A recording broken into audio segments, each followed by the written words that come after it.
예, 날씨가 엄청 덥습니다. 지금 아마 30도가량 된다 그러죠. 30도 올라갔답니다, 서울. 예, 이러다가 이제 4월 달부터 30도 올라가고 그러다 보면 지구 온도가 한 3도 이상 상승하고 지금 오염수도 문제지만 이게 참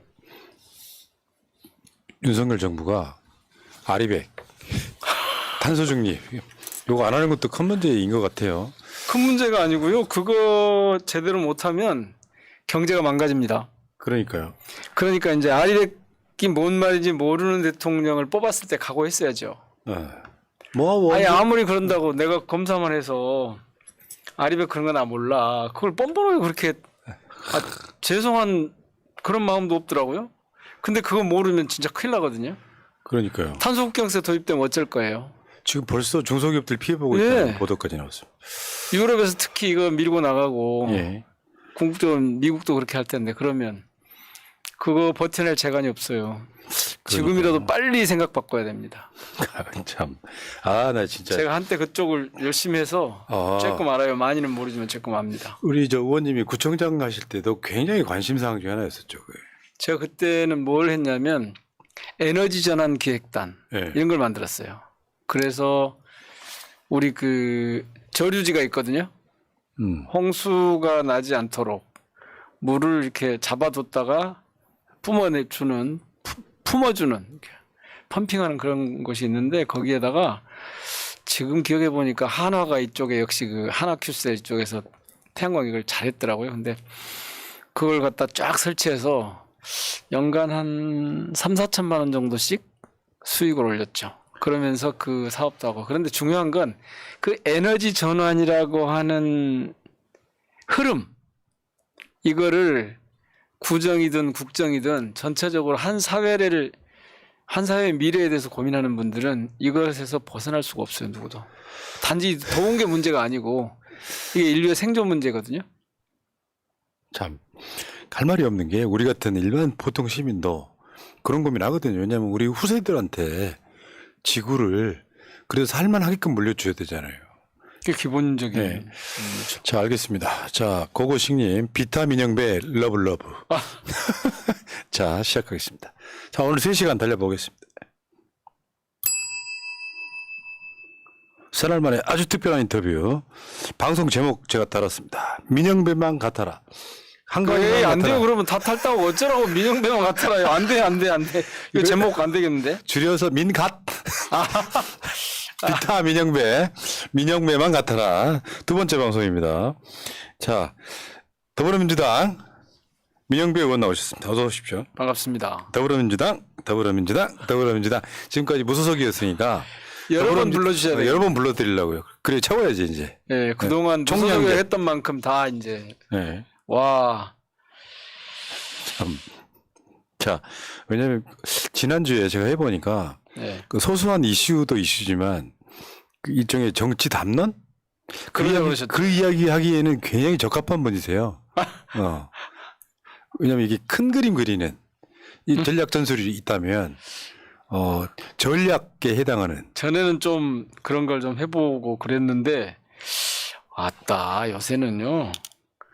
이게 판이 좀 그래도 예측 가능해야 되잖아요. 그래야 전략이 나오고. 그렇죠.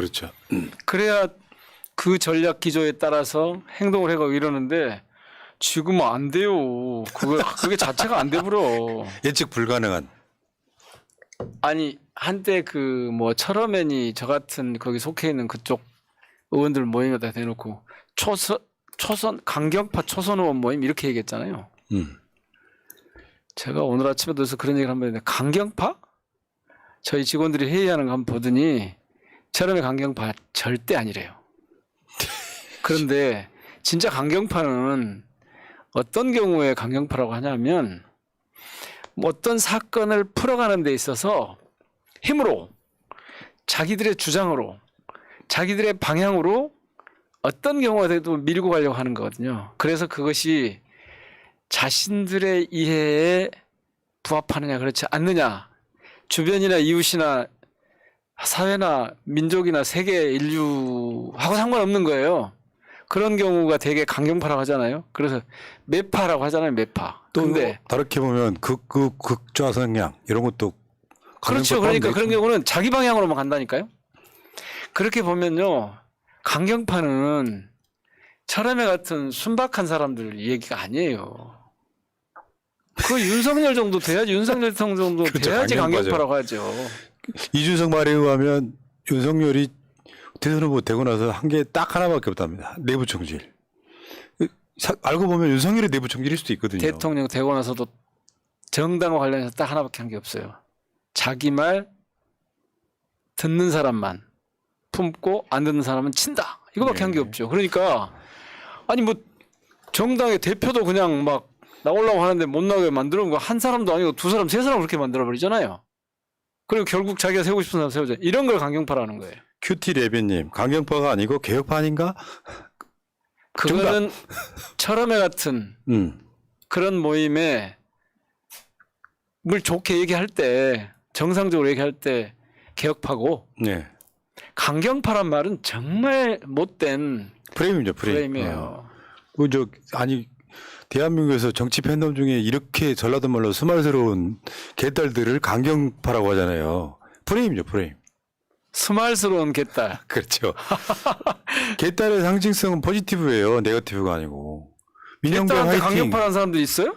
언론이 그렇게 하잖아요. 강경파 뭐. 아이고, 실제로 제가 그 민주당 밖에 있으면서 느꼈던 그 두 가지가 있는데, 크게 두 가지가 있는데, 그 중에 하나가, 왔다, 언론이 정말 힘 세구나, 이거. 정말 언론이 어떻게 하느냐에 따라서 너무 중요하구나. 그런데 요즘 제가 경고를 하기 시작했습니다. 그 언론들에. 지금 같은 윤석열 대통령 같은 강경파하고 계속 발맞춰 가다가는 결국 어디로 올까? 그게 지금은 뭐 언론을 장악하는 쪽으로 이렇게 가고 있지만 상황이 어려워지잖아요. 그러면 양쪽에 쌈 날걸요? 그렇습니다. 그리고 그렇게 났으면 좋겠습니다. 예. 자, 이제 본격적인 이야기 한번 들어가 볼게요. 지금 김남국 의원이 민주당을 탈당을 했고, 네. 이것 때문에 이제 여러 가지 또 논란들이 있는데, 네. 의원님이 보시기에는 또 탈당 선배로서 그 경우가 완전히 아니, 다릅니다만, 그거 거기다 대놓고 탈당 선배를 하면 안 돼요. 결과론적으로 저 그렇잖아요. 같은 탈당이 나오면 저는 진짜 후배 대접을 제대로 할 거예요. 그리고 정말 응원하고 지지하고 뒷받침해주고 벅덩 올려서 노력하고 이걸 할 텐데. 아니, 큰 뜻에서 보면 김남국 의원도 당을 사실 위해서 그런 탈당했다? 맥락이에요. 당을 위해서 당의 부담을 탈당했다? 줄여주겠다. 당의 부담을 줄여주겠다? 민주당 탈당이 무슨 뜻이라고 보십니까? 그러니까. 저는 자기 정치를 정리하는 과정? 적어도 정리까지는 아니라면 일시중지하는 그 철학에 무슨 그 에포케 뭐 이런 말 있잖아요. 일시중지하는 이렇게 판단 중지하는. 아 지금 이 상황으로는 내가 얘기를 해도 통하지 않을 거고 내가 잘못한 것보다 훨씬 크게 혼날 것 같으니까 일단 좀 피하자. 그런 게 좀 있는 것 같고 거기에 이제 당에 대한 그게 좀 깔려 있는 게 있죠. 왜냐하면 그거는 제가 그 저희 당에 이제 의원들 모임하는 그 텔레그램 방이 있거든요. 거기에 당에 대한 걱정도 당에 대한 자기 생각도 확실하게 정리를 해놨더라고요. 제가 이거는 한번 읽어드려도 괜찮을 것 같은데. 예. 5월 15일 새벽이네요. AM 3시 29분이니까. 아이고 일찍 일어났다. 새벽이네요. 당에 큰 부담을 지우게 되어서 정말 송구하고 죄송합니다. 당적이 있으나 없으나 평생 민주당과 진보에 진심이었습니다. 민주당을 떠나지만 어디서든 민주당을 응원하고 내년 민주당이 승리하기를 간절히 바라겠습니다. 감사합니다. 딱 이렇게 적어놨어요. 그러니까 자기 자신이 뭔가 지금 정치적 행위를 중단해야 되겠다. 왜냐하면 자기가 그 전에 계속해서 해명을 해왔는데 그 해명이 오히려 더 큰 논란과 오해를 불러일으키니까 아 이거 안 되겠다 해서 떠나는데 그런 개인적인 측면하고 당에 대한 이런 생각이 저는 이건 진심이라고 생각해요. 당에 대한 이런 생각이 같이 있었을 거다. 근데 참 뜬금없더라고요. 요거를 가지고 이 방에서 빨리 나가주라고 하신 분도 있더라고. 진짜요? 네. 이야, 정말 대단한 사람들이네. 뭐 있더라고요. 어마어마한 비하인드네요. 실제로 사실 그거 이런 거 이미 아니에요? 밝혀져 나왔잖아요. 어, 어느 분이 얘기하시던데. 참. 박모 의원이 얘기하시던데. 예. 야, 사람들이 이렇게 매정하다니까. 이따 그 이야기 좀 다시 하겠지만 조금 더 가보면 지금 김남국 의원의 탈당 선언이 선의는 알겠고 문제는 이런 측면도 있어요. 총선을 포기한 느낌. 왜냐면 누가? 김남국 의원. 아니 총선을 포기한 정도 아니에요 지금 상황이. 그러니까 일단 자기 정치를 중단한 거라니까요. 가깝게는 네. 총선에 안 나올 생각이 있는 결정이잖아요. 아니 나올 수가 없다는 걸 알고 있는 거죠. 그러니까요. 네. 의원님만 해도 1년 넘게 걸리셨잖아요. 사실상 당의 필요에 의해서 탈당했던 것도. 근데 지금 이렇게 되면은 민주당 공천 받기는 굉장히 사실상 불가능에 굉장히 가깝다. 아니라 스스로 그냥 나 여기서 멈출게요. 제가 보기에는 멈추겠다. 대단한 살신성인이네, 그럼. 살신성인? 아니 그냥 책임이죠. 살신성인이라고까지 하면 그거는 또 이상한 프레임을 만들 거예요. 그러니까 그냥 책임 있게라고 정도 해두죠. 더 가지 마시게요. 근데 이제 이걸 볼 때 몇 가지 좀 짚어야 될 대목들이 있어요. 그 김남국의 탈당에 대한 몇 가지 정치적 의미 이런 걸 좀 살펴야 될 게 있는데 첫 번째는 뭐냐면 지금 검찰이 혹은 윤석열 대통령과 국힘이 이게 지금 어제 오늘 나온 게 아니잖아요. 어제 오늘 나온 얘기가 네. 아니잖아요. 그런데 이미 또 김용민 의원도 그런 얘기를 했지만 이미 준비된 무언가 카드를 놓고 계속 압박을 해오는 그런 과정 중에 있다. 그런데 생각해 보면 이걸 처음 보도한 언론은 저는 국가기관과 같은 위치에 있는 언론사라고 봐요. 그러니까 그 언론사가 아니에요, 이미.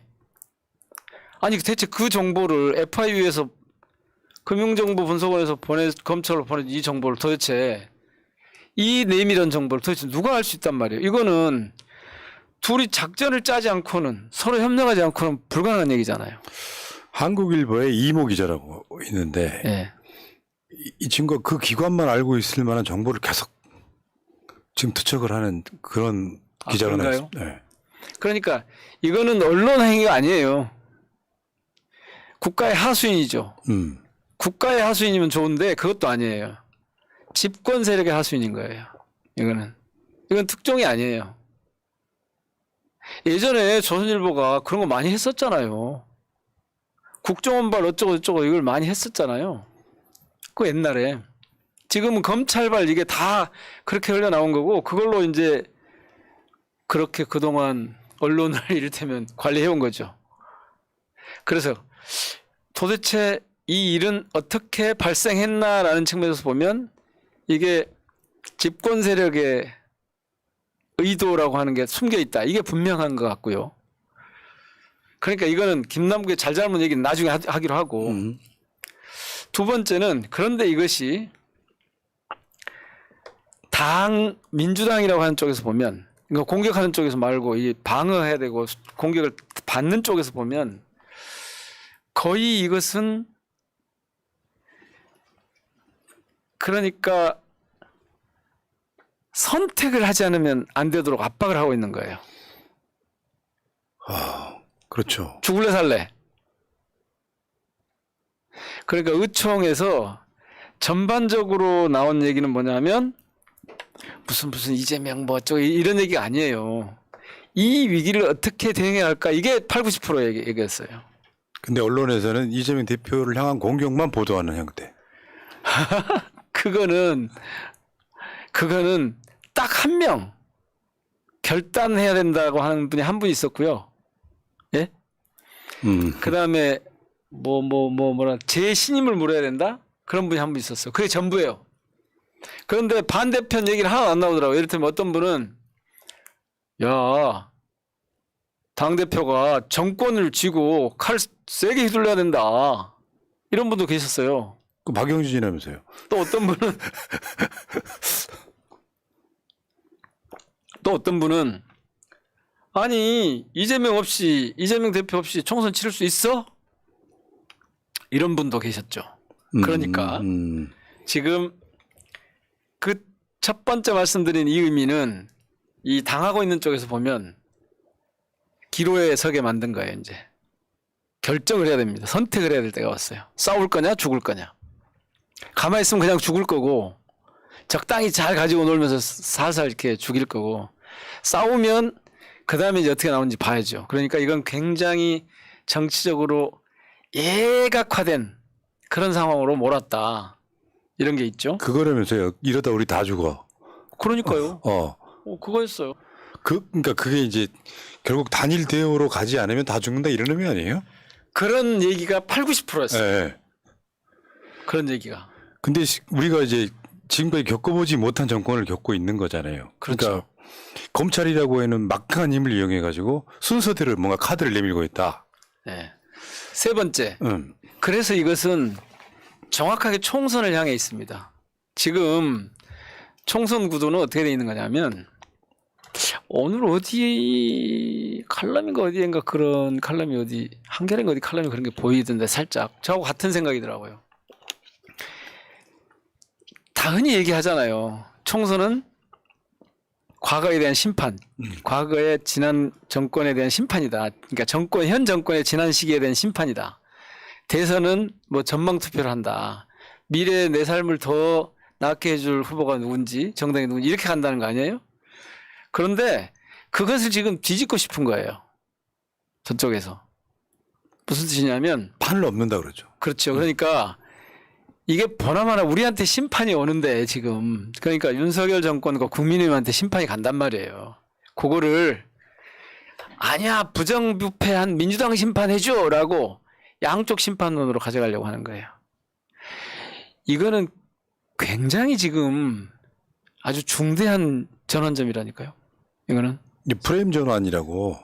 근데 다행인 게 지난주 김남국 의원 건에 막 논란이 막 거세는 그 줄을 지나면서 네. 민주당 지지율이 오히려 올랐더라고요. 그러니까 그랬어요? 내가 그건 못 리얼미터 기준. 아. 그걸 보면서 제가 느끼는 건 그게 2,000명짜리예요. 네. 그러니까 5일 동안 여론조사한 거. 근데 다행인 게 국민들 상당수는 그걸 눈치를 채고 있다는 거죠. 두 가지 그 여론조사 결과에서는 제가 그냥 쭉 그동안 조금씩 봐온 걸로 보면 두 가지를 읽어야 되는데 하나는 결집 효과가 있다. 반사적으로. 그게 있다. 두 번째는 설령 민주당에서 이탈했다는 2030이나 일부가 가도 국힘으로 아직 가지는 않는다. 저는 이걸 보고 그 다음 작전이 저쪽에서 어떻게 나올지 참 궁금해요. 이쪽도 그러니까 우리도 심판하는데 민주당도 심판하세요. 심판해 주세요라고 지금 하려고 하는 건데 그걸 지금 만들고 있는 건데 이게 안 먹히면 자기들 심판만 남을 거 아니에요.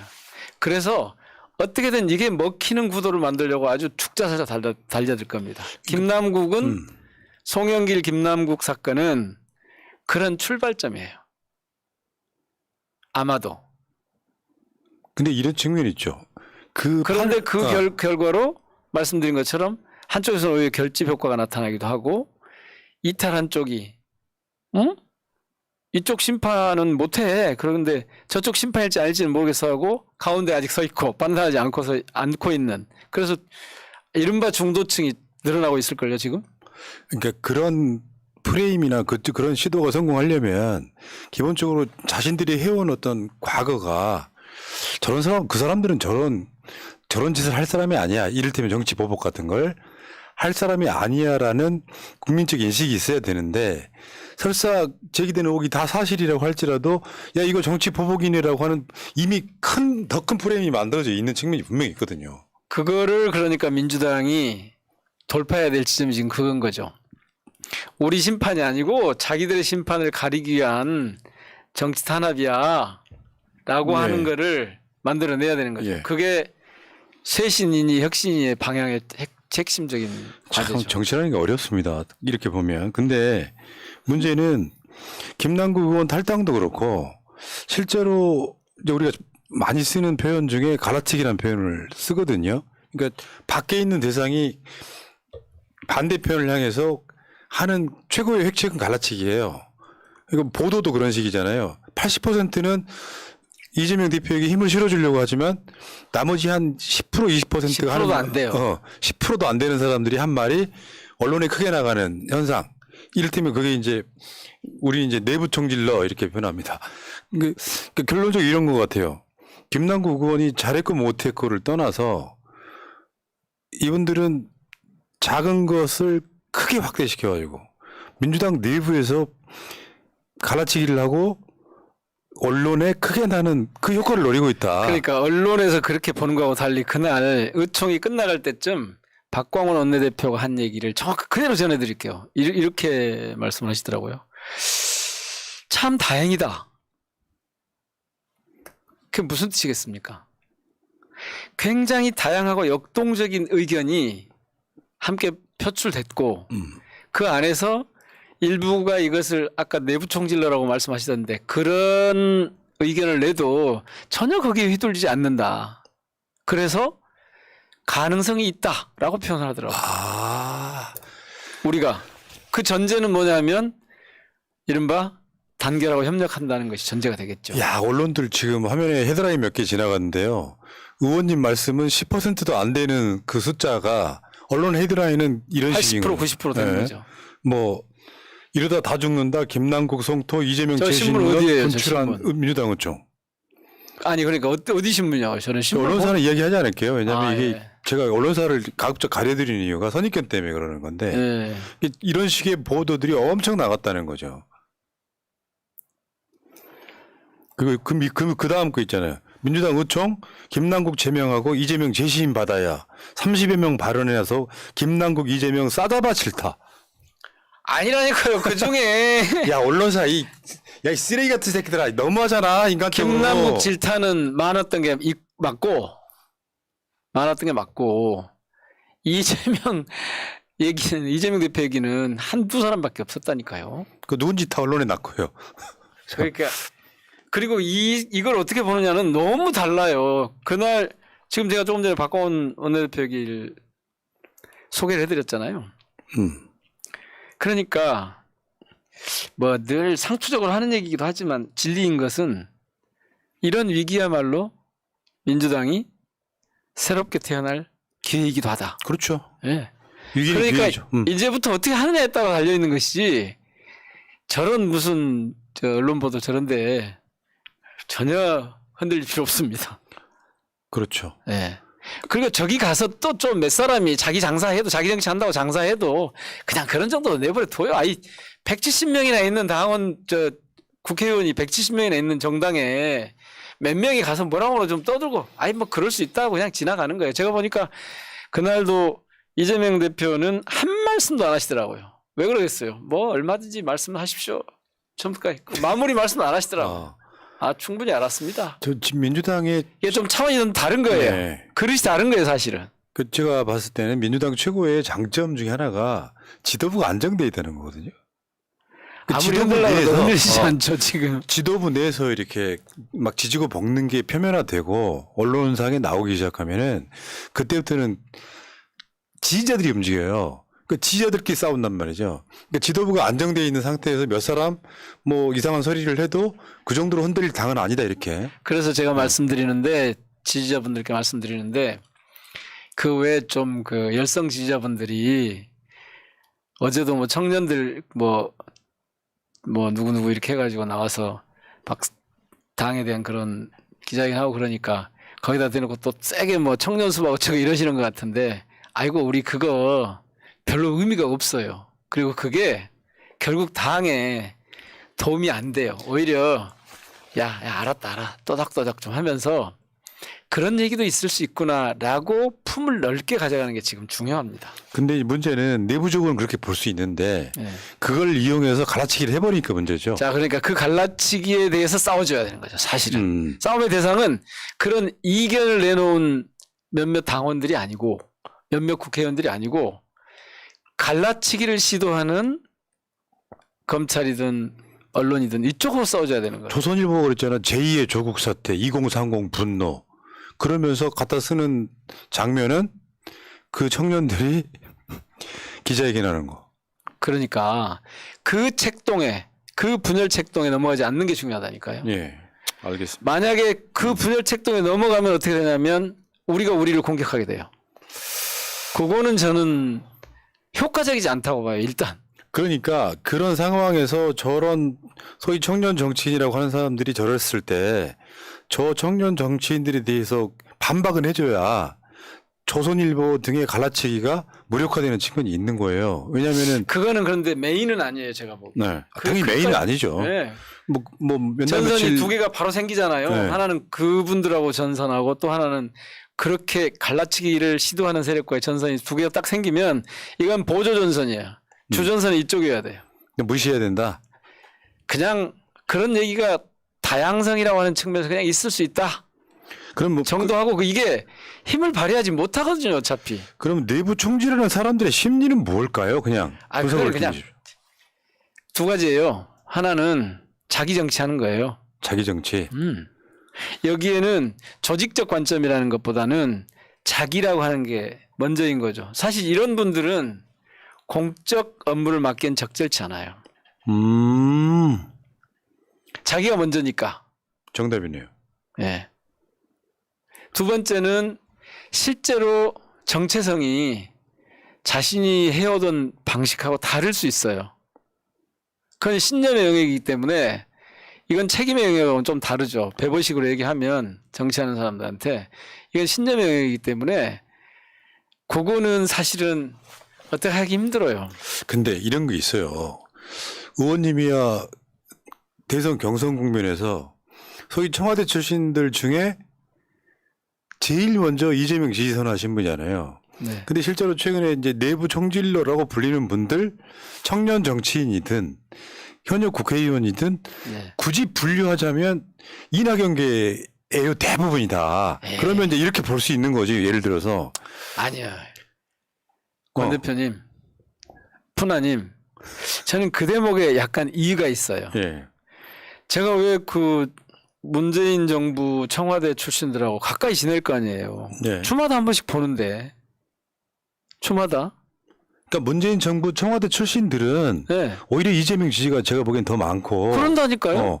근데 친문이라고 이름을 발휘했던 정치인들이 그런 식으로 지금 내부 총질에 동원되더라. 그게 솔직히 지지자들 입장에서 좀 속이 상하거든요. 아니, 문제는 이렇게 가다가 걱정인 것이 있어요. 실제로 이재명 대표와 문재인 대통령은 사이가 안 좋을 수가 없어요. 생각해 보세요. 전직 대통령이고 당시에 후보였어요.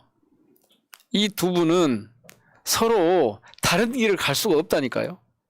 이를테면 정치적으로 보면 운명 공동체나 마찬가지예요. 아니 집권 여당의 후보고 집권 여당의 대통령인데 집권 여당이 배출한 대통령인데 이거 어떻게 다르게 갈 수가 있겠어요. 그런데 문제는 그걸 자꾸 다르게 가도록 혹은 가는 것처럼 함으로써 이익을 보는 집단이 어디냐. 두 부류가 있다니까요. 하나는 밖에서 민주당을 공격하는 집단. 그게 이제 수구 카르텔이라고 제가 말씀드린 그 영역이죠. 뭐 보수 언론과 검찰과 뭐 이 국힘과 이쪽이에요. 용산과 이쪽인데 또 하나 작은 전선이 또 하나 있는 게 그게 대립구도가 하나 있는 게 어디냐면 우리 내부예요. 내부에 그러니까 문재인 대통령 지지자와 이재명 대표 지지자가 도대체 사람을 지지하는 거라면 그건 올바른 태도가 아니죠. 서로에게 공격한다면. 그건 예. 민주당이라고 하는 게 있어야 이재명도 있고 문재인도 있는 거지. 민주당이 없는 상태에서 사람만 놓고 그 문재인 대통령이 무슨 의미가 있고 이재명 대표가 무슨 의미가 있어요. 만약에 당을 떠나면. 맞습니다. 그러니까 최근에, 이 대목은 굉장히 조심해야 되고 가능하면 그렇게 가지 않아요. 예. 최근에 지지자들 사이에 예. 이재명 문재인 갈라치기 세력들이 좀 있어서 이제 그게 이제 어떤 분풀이가 될 수도 있겠지만 한편으로 보면 내가 지지하는 정치인이 어느 쪽이든 간에 도움이 안 된다. 제가 거기도 음. 지금 정확하게 정리를 해주셨는데 거기도 두 부류가 있어요. 하나는 실제로 정서적으로 거부감이 있고 받아들이기 어려우니까 그런 지지자들이 있고 요즘 조심스러운 분들이에요. 네. 이런 경우. 또 하나는 저는 이 안에 반드시 간첩이 있다고 봅니다. 저도요. 그죠? 있어요. 프락치가 있어서 선동하는 측면이 있어요. 그럼요. 그러니까 오히려 그런 자들을 색출해서 쫓아내야지. 그건 정말로 그대로 두면 안 되는 세력이죠. 예, 알겠습니다. 지금 오늘 할 얘기가 조금 더 있어서 예. 진행을 좀 더 시켜볼게요. 지금 저는 이렇게 봐요. 노무현, 조국, 윤미향, 이재명, 김남국 이렇게 가는 흐름들이 있잖아요. 예. 디테일에 있어서 뭐 한 몇 퍼센트의 잘못은 있을 수 있는데 이 세력들을 통째로 갔다가 예를 들면 최근에 윤미향 의원 건만 해도 어떤 게 있냐면은 막 10매까지 제목을 걸어서 유일하게 1심에서 유죄가 나온 건 영수증으로 증빙 못한 얼마. 그게 또 아마 1,700만 원인가 그럴 거예요. 근데 오히려 윤미향 의원은 1억 원 이상을 기부했던 사람이고 10년 지난 거를 영수증자 첨부 못한 거를 네가 증빙 못했으니 유죄라고 하면 결과론적으로 유죄는 유죄잖아라고 할 수 있지만 나쁜 의도를 갖고 제목을 여러 가지를 걸어서 그중에 하나 조국 장관도 마찬가지고요. 사모펀드로 시작했던 수사가 결국에는 표창장 위조 그것도 사실은 우리가 알고 있기에는 말도 안 되는 사건이거든요. 포렌식으로 이미 증명이 됐는데 위조를 안 했다는 게. 근데 그런 방식으로 지금 수사를 하고 있다. 그러면 이 흐름에서 김남국 의원까지도 저는 그렇게 보인다는 거거든요. 김남국 의원 얘기는 좀 따로 떼놓고요. 그리고 거기에다 일반화시켜서 얘기하면 지금 우리 지지자들도 그렇고 대개 이 주권자들 국민들이 받아들이기 쉽지 않을 거예요. 왜냐하면 정서적으로 되게 어려운 부분을 파고드니까. 그런데 처음에 말씀드린 것처럼 일종의 검찰 기획수사의 일종의 데스노트 같은 거다. 뭐 그거는 동의. 그런데 그게 약점을 안고 있단 말이에요. 그런데 진짜 우리가 좀 크게 봐줘야 될 건 뭐냐면 거시적으로 좀 봐야 될 건 뭐냐면 검찰과 수구 언론과 기득권 그 정치 그러니까 국힘을 비롯한 이 수구 정치 세력이 검찰 수사권이라고 하는 툴을 가지고 계속해서 상대방 그 이를테면 정적을 제거해가는 야당을 탄압하면서 정적을 제거해가는 방식이란 말이에요. 그러니까 이것은 사실은 견뎌내는 거 말고는 다른 방법이 없는 거예요. 사실은. 왜냐하면 무조건 먼지를 털면 먼지가 안 나올 수가 없잖아요. 근데 먼지를 가지고 큰 오물인 것처럼 얘기를 한단 말이에요. 그래서 이거는 제가 탈당을 해서까지 검찰 수사권을 분리하자고 한 이유예요, 이게. 그렇죠. 근데 이게 그러니까 군부 독재가 사라진 뒤에 이 검찰 권력이 그 역할을 대체한 거예요. 그리고 그것이 지금 제가 볼 때는 최고조에 달해 있는 상태예요. 저는 이번 정권 지나고 나면 검찰의 그 힘은 어떤 형태로든지 약화될 거라고 봐요. 정반대가 되겠죠. 예. 안 그러면 안 돼요. 이 정치가 예. 그럼 나라가 제대로 갈 수가 없는데. 자, 그래서 그렇게 큰 흐름이 갈 때는 실제로 견뎌내는 것, 이 견뎌내는 과정에서 아까 그런 분열이 나오면 안 된다는 거고 잘 견뎌내면서 예를 들면 그러니까 이제 김남국 의원의 예를 들면 이때 견뎌내는 방법은 뭘까? 저 같았으면이에요. 그리고 앞으로 전 그럴 가능성도 있다고 봅니다. 아마 정치 중단 선언을 했을 것 같아요. 빨리 판단했으면. 근데 이거를 계속 더 설명하려다가 더 꼬인 거예요. 그러니까 진실마저도 사실은 그 설명 과정에서 왜곡돼 버려요. 그러니까 왜 정서적으로 걸린 대목들이 있잖아요. 예를 들면 정서법? 네. 그런데 걸린 게 있잖아요. 없는 건 아니잖아요, 지금. 그러면 이때는 일단 거기서 벗어나는 것부터 해야 돼요. 자, 저쪽에서 푸나가 타겟이야 하고 타겟팅을 하고 들어오는데 이 타겟이 움직여주든지 타겟을 치워줘야 되잖아요.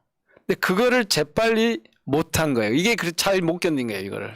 그러니까 이쪽 진영이 그런 측면이 있어요. 조국 장관 건도 대충 비슷하거든요. 청문회까지 굉장히 시간이 많이 남았어요. 당연히요. 예. 근데 그 청문회 전에 말도 안 되는 의혹들이 막 제기되니까 처음에는 무시했어요. 근데 며칠 지나고 나니까 기정사실화 돼버려요. 언론에 의해서. 결국에는 나중에 보면 위법 행위는 100가지 해놨는데 한 두세 가지밖에 없단 말이에요. 그렇게 해서 판이 만들어지고 프레임이 짜지니까 못 벗어나는 거예요. 그게. 그래서 이 100에 갇히는 거예요. 그냥 이 100 프레임에. 그러니까 잘 견딘다는 건 뭐냐면 여기에 갇히지 않는 수를 찾아내야 돼요. 그리고 그 다음에 그러면서 사실은 싸움을 해줘야 돼요. 총질을 하는 쪽에다 대고 싸움을 해줘야 돼요. 같이. 안 되면 화살이라도 쏴줘야 돼요. 아니 우리는 그런 거 열심히 하잖아요. 진짜 열심히 아니, 그러니까 하는 여기서는 이런 열심히 하는데 당이 음. 당이 그걸 해줘야 되고 그 과정에서 제발 엉뚱한 소리들은 안 하셨으면 좋겠어요. 그러니까 잘못한 만큼 벌 받는 것을 안 된다고 할 사람 아무도 없어요. 지금도 언론에서 보면 막 그러잖아요. 뭐 천하매가 무슨 김남국을 싸고 돌았다는 식으로 얘기하잖아요. 뭘 싸고 돌았다는 거예요. 아까 그런 문제를 지적한 거 갖고 그렇게 얘기해버려요. 검찰에 그런 문제를 지적한 것 같고. 검찰이 이거 기획수사라고 하는 거 누가 모르겠어요. 아니 그 진즉부터 나왔던 거잖아요. 명령 신청 몇 번 했는데 안 되고. 아니 FIU에서 이미 검찰에 수사 의뢰했고 정보 제공했고. 그러면 사실은 그게 알려졌을 때 더 심하게 검찰이 말이야 피의 사실을 공표하고 저렇게 내밀한 개인정보를 막 흘리고 이걸 세게 공략할 수 있으면 해줘야 되는데 우린 모르잖아요. 그럼 그 다음에는 그거를 잘 견디는 즉 그런 타겟팅으로부터 벗어나는 그런 조치들을 해주고 그리고 싸워주고 그게 좀 무뎌지도록 싸워주고 그래야 되는데 그걸 지금까지 잘 못한 거죠. 그래서 맨날 그게 통한 거예요. 맞아요. 검찰이 스킬 이게. 아, 계속 그렇게 해왔어. 그러니까 시간을 놓치면 실기해버리면 안 되니까 디테일 싸움보다는 처음에는 상대방의 나쁜 의도를 공격하는 측면이 더 중요한 부분이라고 생각하거든요. 지금까지 대통령과 대통령 가족을 단 한 번도 그냥 둔 적이 없어요.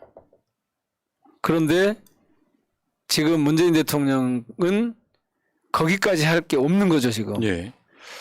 자, 의원님 시간을 앞으로 배정을 1시간 해야 되겠어요. 40분 하니까 얘기 너무 부족해. 자, 조금만 더 진행해 볼게요.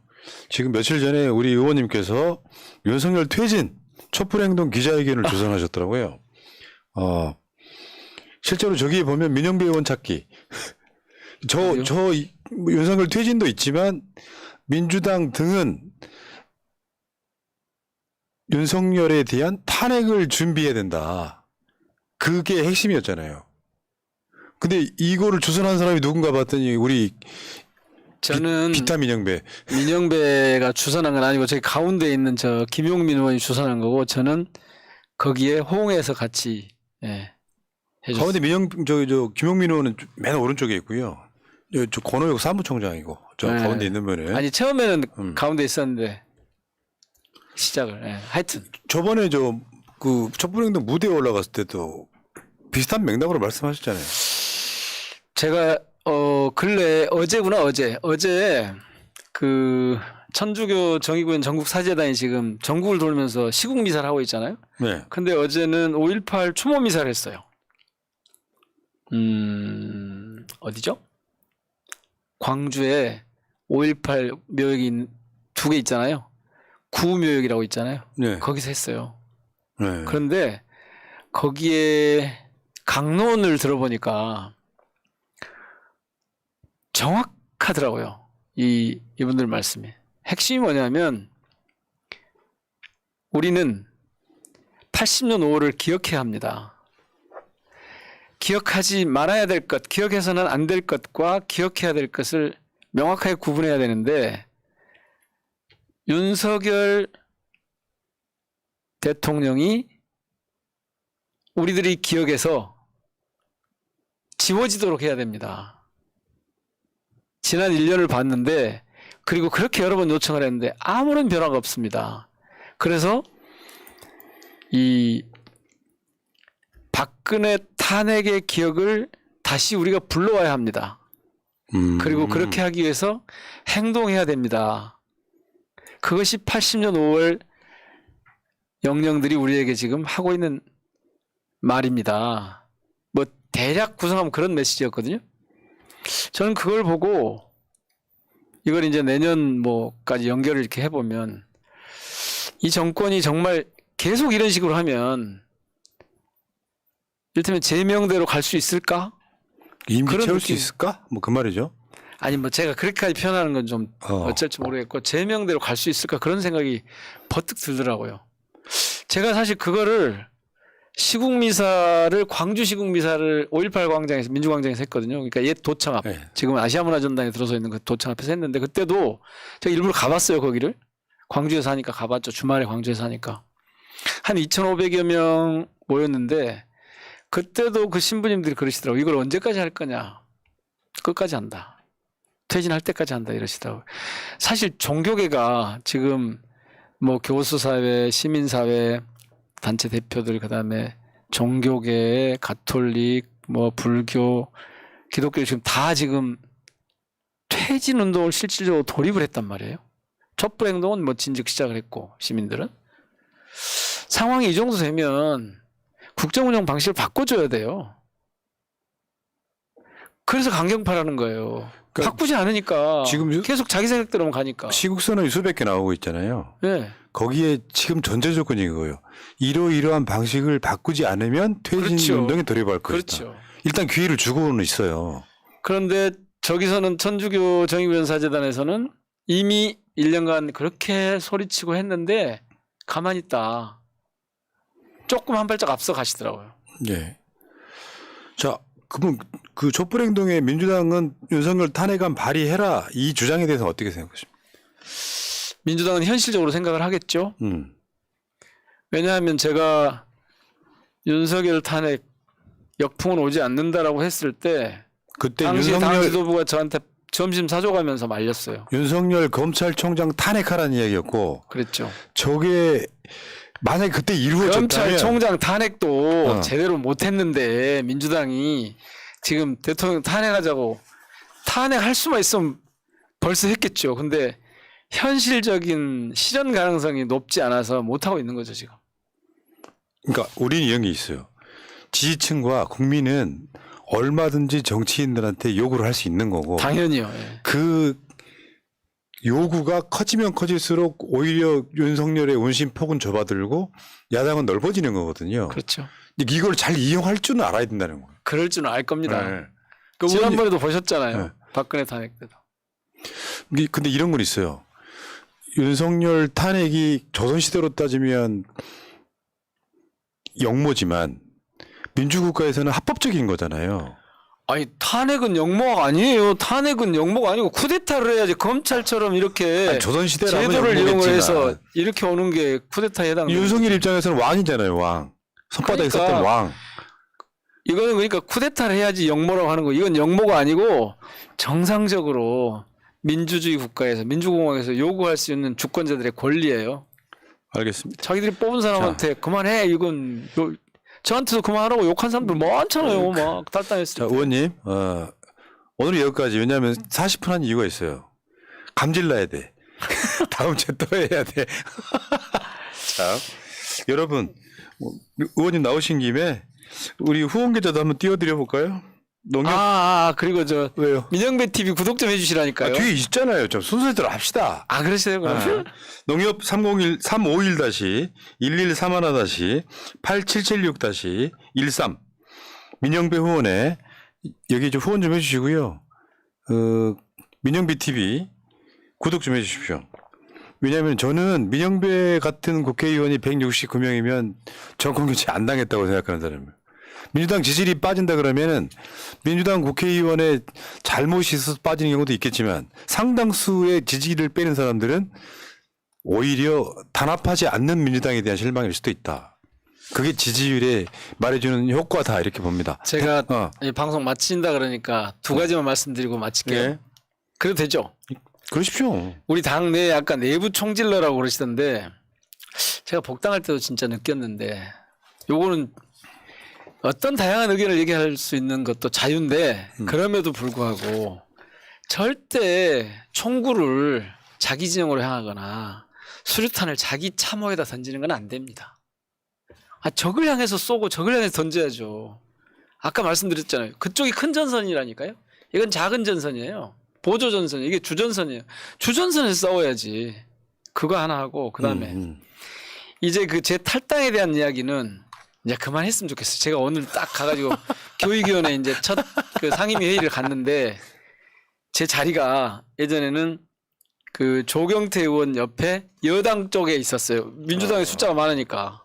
근데 제가 가나다 순으로 해서 문정복 의원 옆에 자리로 왔습니다. 제 자리로. 그럼 히읗으로 끝나는 분은 제일 뒤로 가는 거예요. 저쪽으로 가는 거예요. 그러네. 네, 왜냐하면 둘이 열 좀 이렇게 적당한 길이로 맞춰야 되니까. 알겠습니다. 그리고 정말 그 말이 통할지 안 통할지 모르겠지만 국민의힘 쪽에도 간곡하게 제가 말씀드립니다. 탈당 문제를 가지고 얘기하면 제가 당시에는 언론 인터뷰도 않고 탈당 얘기를 안 한 건, 변명을 하지 않은 건 저는 정치적 행위를 했던 거고 그 정치적 행위가 민주당 입장에서는 유의미하고 가치 있는 것이고 모두가 그렇게 하자고 했기 때문에 앞장서서 한 거예요. 이 정치 행위를 가지고 장난을 많이 쳐서 위장탈당 프레임 씌워가지고 잘 써먹었잖아요. 근데 이제 유효기간이 끝났어요. 이거 계속 써먹으려고 하지 말라고. 계속 써먹으려고 하면 이렇게 되는 거예요. 진짜로 민주당 말고 요즘도 탈당 어쩌고 하니까 저 탈당하고 막 요걸 섞어가지고 막 공격을 해야 되던데 진짜로 얘기해봐요.